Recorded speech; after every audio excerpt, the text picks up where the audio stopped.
আজ একটা নতুন মিনি ব্লগ নিয়ে এসেছি। দেখো আমাদের বাড়িতে একটা হেডফোন মাঙিয়েছিল, হেডফোন এসছে 500 টাকা বলে। আমার ছেলে ওপেন করছে হেডফোনটা, তোমাদের দেখাচ্ছে, দেখো ভিডিও করেছে।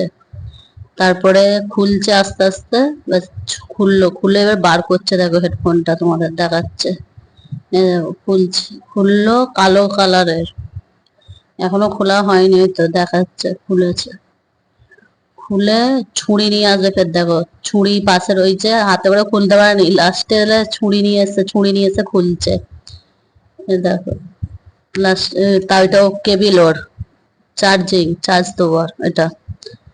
তারপর দেখো ছুরিটা পাশে রেখে দিয়েছে খোলার জন্য তারপরে আমার বাপের বাড়ির এটা দেখো ডোবা, ডোবার বাইরে, এটা সামনেটায় সব নোংরা ভর্তি হয়ে গেছে, সবাই নোংরা ফেলছে সামনেটা সব। দেখো দেখো ওইটা আমার বোনের ছেলে, এটা চারিদিকে নোংরা হয়ে গেছে।